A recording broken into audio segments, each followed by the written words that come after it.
Bonjour à tous, petite vidéo afin de vous présenter les différentes informations obtenues par le site The One Ring concernant la très attendue série Seigneur des Anneaux. Je précise dès le début, il peut y avoir des risques de spoil, notamment sur d'éventuelles grandes trames de la série.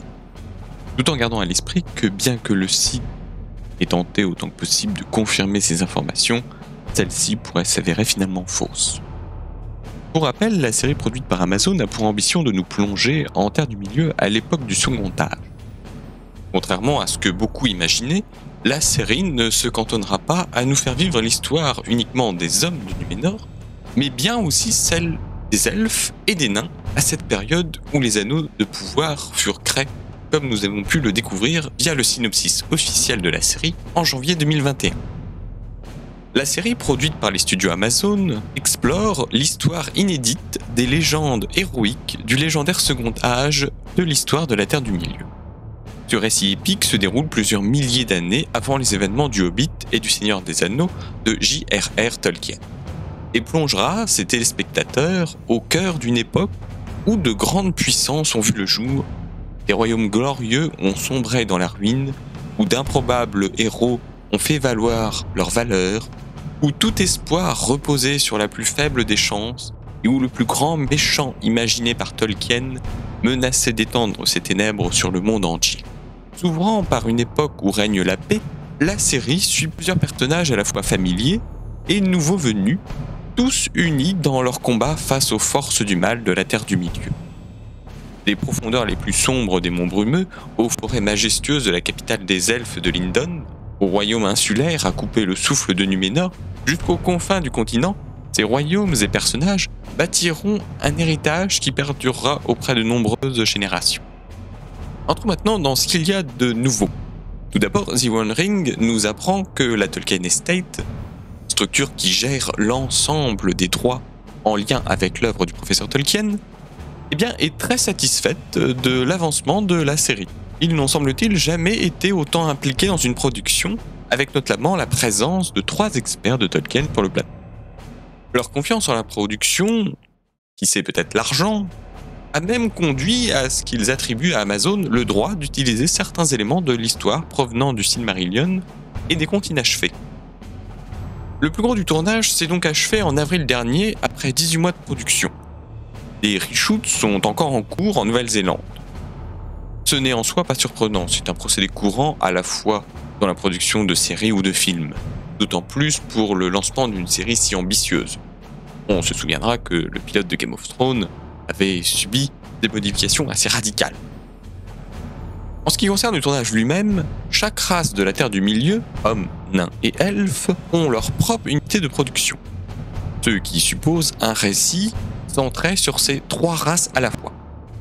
Vous pouvez supposer initialement que les humains du Numénor allaient être plus en avant par rapport aux autres, mais la série semble aller sur une égalité entre ces 3 races.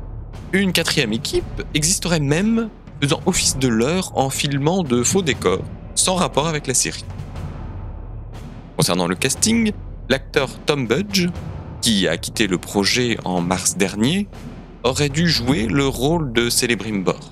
Le personnage a donc été recasté et un nouvel acteur devra endosser ce rôle, sans aucun doute essentiel puisque c'est lui qui se chargera de la création des anneaux de pouvoir. Encore une fois, aucune raison de s'alarmer, c'est sans aucun doute très difficile pour l'acteur, mais c'est une situation commune que de voir des changements d'acteurs au stade du pilote, ce même dans les adaptations de Tolkien.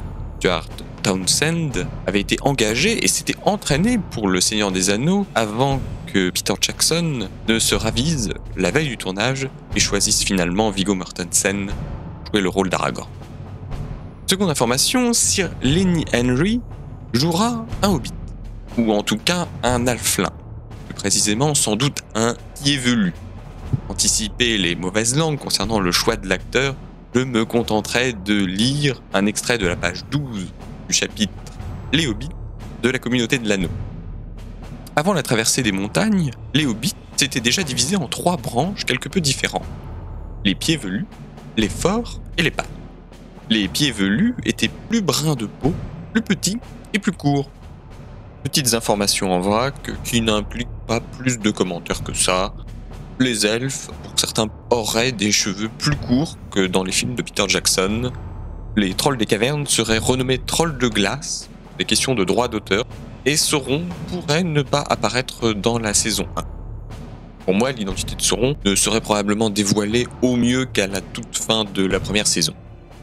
Pour finir, certaines informations sont parvenues à The One Ring concernant cette fameuse histoire de scènes de nu et ou de sexe. En effet, vous aviez pu entendre parler que la production recherchait il y a quelques mois des acteurs à l'aise avec la nudité. Il semblerait au final que cette nudité sera déjà d'une part clairsemée et non sexualisée, et d'autre part qu'elle servirait à illustrer la corruption des elfes en orques. Le site évoque des scènes très sombres, presque malsaines, de corruption, dans des camps, rappelant la Seconde Guerre mondiale. C'est ici une excellente idée de la part des scénaristes, puisque cela permettra de donner une touche extrêmement dramatique à l'histoire, tout en répondant à une interrogation récurrente, à savoir comment nous sommes passés de ça à ça. Enfin, initialement prévu pour 2021, Amazon vise aujourd'hui une sortie de la série mi-2022.